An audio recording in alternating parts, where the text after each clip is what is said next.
I got to be on a podcast with Jim Richards called Newstalk Tonight a couple days ago, and shout out to him and his staff. It was fantastic, a great experience, and a top-notch podcast. If you don't know of him or his podcast, please check it out on iHeartRadio. It's called Newstalk Tonight, and he's out of Canada, Ontario, Canada, but it was really fantastic. And we started the interview with, he had some recordings and some questions about Mathew Perry, and I haven't said anything publicly about Mathew Perry. And it was really a nice few clips that he had found, and Mathew, a lot of them you've heard as well, about Mathew saying how at least if somebody had asked him for help, he could help them, right? He had a solution to his problem and he could help them, and he wanted to continue to help until the day he died. And I think he succeeded in that, and I think he's helping people even after his passing.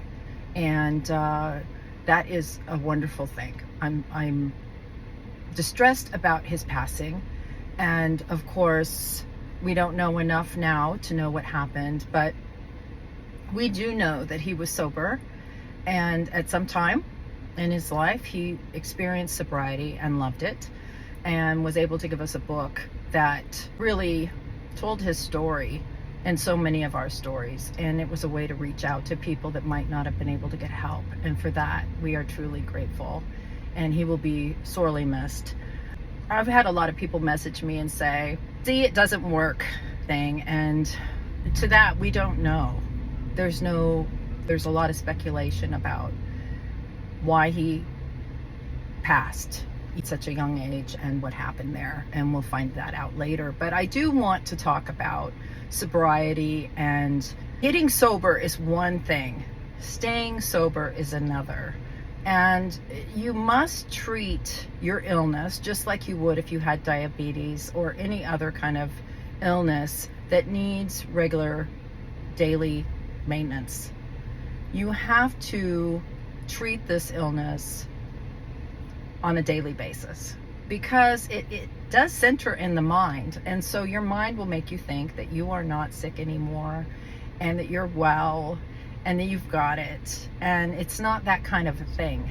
There is no cure for alcoholism. There is only a daily reprieve, and I believe it's based on your spiritual condition, understanding that you are different. You do suffer from a mental and physical malady, a spiritual malady that demands to be treated. And if you don't treat it with alcohol, if alcohol is your drug of choice, you will treat it with something.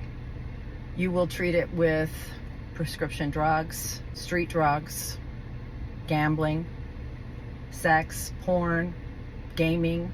Some people work. There's a lot of ways. Most of them have terrible side effects and terrible results. This is a disease that you don't just go to treatment and you get cured and you're done.